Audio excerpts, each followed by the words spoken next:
Today, I'm serving up a Wakandan blend of tea, a whole pot of it about Black Panther 2, Wakanda Forever. All the rumors in one place that I've been able to confirm via my sources. You're going to get a pretty good look at what the movie's going to be. I'm very excited. It sounds excellent. So yes, as I myself confirmed way back in April 2020, it's going to be Black Panther versus Namor. There was, after all, the Namor tease in Endgame about an underwater earthquake, which the writers did confirm after the movie's release was indeed a tease about Atlantis. And originally, I'd heard that the clash was going to come about because of some bad blood between the two royal families due to family history. But now, of course, with the tragic passing of Chadwick Boseman, it's going to be Wakanda versus Atlantis because Wakanda will be vulnerable as they currently don't have a Black Panther. And they're in the middle of trying to decide who will take on the mantle as well as rule Wakanda. That's right, Wakanda will have not only no champion, but no ruler when the sequel kicks off, which will indeed make them very vulnerable. I think the stakes will be high. I love it. Now, wasn't the process of anointing the next Black Panther already detailed in the first film? Well, perhaps with no more sons in play, no male heirs, there will be a discussion in Wakanda as to whether or not Shuri, a woman, can assume the mantle. I thought Ryan Coogler did a wonderful job with his female supporting cast in the first movie and the importance of women in the Black community. So he might want to go there. And I totally trust Ryan Coogler, by the way, to do anything. I think he can handle any hurdle. I think he can handle any difficult subject matter. I think he's a really talented filmmaker. So that could be interesting. Last my sources heard, Shuri does become the new Black Panther at the end of the movie, but Letitia Wright's anti-vax tweets about the COVID vaccine and a couple of other unfortunate details about that whole thing might have jeopardized that. So I don't think that's set in stone. There are a couple things still in flux about the film, even though cameras are rolling right now, or just on the cusp of rolling. Now, of course, a huge question will be, what happened to T'Challa in the world of the MCU? Why do we need a new Black Panther? I know many of you don't want to see T'Challa recast, but I told you that's what they were going to do, and Kevin Feige confirmed that at the last Disney Investor Day back in December, so it's happening. So I'm hearing that right now Marvel is debating as to whether or not T'Challa should be killed on or off screen. So stop having the conversation as to whether or not he should be killed off or recast. He's being killed off. The new valid debate is to how that should happen. So either in the beginning of the movie he could be killed off. I told you that I heard that they were working on a digital double for Black Panther. Now, Victoria Alonso said they will not be using a digital double of Chadwick Boseman. I believe she meant they will not be doing something like Star Wars did in Rogue One and with Princess Leia. I think that would be disrespectful, but a double that maybe he could perish from, far away. So you could just see it happen far away in a battle. I think that's how it was explained to me, what they were considering. Not that there would be close-ups or anything like that. Or the other option is that he dies off camera between Endgame and Black Panther 2. So I'm curious, what would you want to do? What do you think is the appropriate path to take? And don't say recast T'Challa. That's not an option. Would you do an on or off-screen death to end T'Challa's legacy? It's a tough call, for sure. And again, I trust Ryan Coogler to make the right decision. He's just an incredible filmmaker. I have the utmost faith in him to navigate what's become, I think, a tricky film. Now, speaking of bold decisions, he and Kevin Feige have decided, it's been reported, and I have confirmed it through my own sources, that Mexican actor Tenoch Huerta is indeed playing Namor. I think this is great. With Atlantis reimagined as a Mayan kingdom, part of the Mayan Empire, that was drowned and therefore became Atlantis. Now, the Mayan civilization was very sophisticated, but also quite brutal. We're talking skilled warriors who waged successful military campaigns and are infamous for practicing human sacrifice in the name of religion. Now, do you remember a movie by Mel Gibson? Now, Mel Gibson, his horrible things that he's done in his personal life have unfortunately overshadowed, well, I don't know, I guess to some degree, he did it. It's a fair repercussion of his horrible actions. But he is a very talented filmmaker. And Apocalypto was a really, really good movie. And that was, I think, the only mainstream film that has ever depicted the Mayan civilization. Great movie, fantastic movie. I think a lot of us will be rewatching it as we get ready for Black Panther 2. But overall, despite its incredible breadth and reign, the Mayan civilization is rarely remembered in popular culture. So by going this route, Marvel would give the Latino community a world to be proud of, like they've given the Black community. I think this is just a fabulous idea, and it roots Atlantis in real-world history, while also giving it a unique identity instead of just being underwater Asgard. Here, Marvel's Atlantis would not just celebrate the Latino community, but also the history of South America. You know, Wakanda started to deal with some very important issues, but I think, as I said, I think that creating Wakanda was to change the narrative of Black storytelling, to stop looking back, I mean, to somewhat look back, but to look forward to the city on the hill that was created with Wakanda.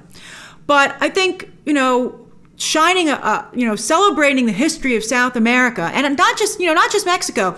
The Mayan Empire included many modern-day South American countries, and to highlight that civilization and therefore its people's impressive accomplishments. Namor is a regal king, a proud ruler of a proud people, and I think this sounds excellent. It's going to be difficult to do because, as we're going to talk about in a moment, he will be presented as villainous in the movie. But I think it's all going to work out, and I trust Ryan Coogler to do this just perfect. Now, who this is not so great for is Warner Brothers' Aquaman, as this definitely steps on the toes of casting Jason Momoa, part Pacific Islander, as that character. Although DC's Atlantis is very much underwater Asgard. They did not make, it was interesting, they did not make DC's Atlantis a nation of Pacific Islanders. That was something that Jason Momoa's Arthur Curry brings from the surface. So they kind of didn't quite, get the bullseye there. Although I loved Aquaman, loved that movie, but it's not going to go as far as what Marvel is going to do. That Kevin Feige, he sees other people's toys and he decides to play it. He has so many of his own toys, but he wants everything. He's also beating DC to the punch, by the way, on their famous Atlantis versus Themyscira storyline from Flashpoint by doing Wakanda versus Atlantis. So that means it would be pointless for DC to do that in a future film. Oh my gosh, it's Kevin Feige. He's like Sherman. He just burns the ground behind him. Aquaman and the Lost Kingdom, the name of the sequel, is currently set for December 2022, a few months after Black Panther 2. Again, I hear Black Panther 2 it's either started filming or it's just about to. I've heard conflicting reports on that. Well, Aquaman 2 is getting ready to roll. It's about to go. But I have heard that Aquaman 2, as well as a number of DC movies, will in fact move their release dates, probably to be announced at DC Fandom or over the summer.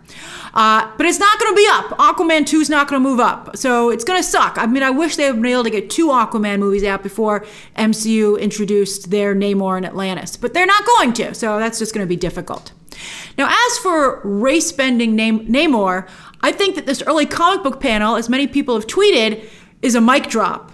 That casting Huerta is fantastic, because as you can see, the panel itself says Namor continues his crusade against white men. But Wakanda fighting Atlantis, what are the optics going to be on that? Well, it turns out it's likely a white guy behind the whole thing, with Eastern Europe's Doom orchestrating the whole conflict from behind the scenes. Like Russia, ripped from the headlines.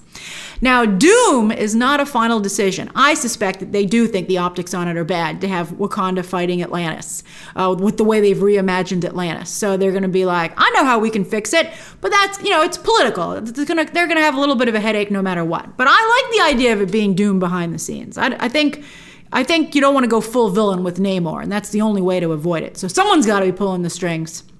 I hear Marvel is also considering a way to bring back Michael B. Jordan's Killmonger, because after Chadwick Boseman's tragic passing, maybe Killmonger will get to be Black Panther after all. I don't know how they're going to make that work, because he definitely died, but it was crazy to kill off him and Claw in the first Black Panther film. But for a large part of Black Panther 2, Wakanda Forever, and certainly for the ad campaign, Namor and Atlantis will be painted as the villains of the film. And Namor has always been an edgy character in the comics, arrogant and aggressive, but super cool. And it will be a balancing act to get the tone just right on this. So everybody thinks it's awesome. The media is always looking for an angle, and you got to be careful not to give them a negative one. Huerta did catch Marvel's eye as a villain on Netflix's Narcos Mexico, playing the partner of Diego Luna's drug lord. Luna, himself a Disney star, first in Rogue One and the upcoming Andor spin-off show. And Narcos also helped launch the career of Pedro Pascal, who of course went on to become Disney's Mandalorian, and who now has gone over to HBO, interestingly enough. We'll see how that all shakes out. Now, why hasn't any franchise picked up Wagner Moura, for Pete's sake? At least the Russo brothers have him on their Netflix movie, The Gray Man, although that's an incredibly big cast. I hope he has a decent amount of screen time. Like Wright, tweets have also been a problem for Huerta. But I think that this is a complex situation where we're dealing with translation. So I think it's too early to call as to whether or not those tweets are problematic. A number of you have written to me publicly and DM'd me to try and explain the situation from your perspective. Many of you from Mexico. Some of you feel that he can't be redeemed unless he just apologizes.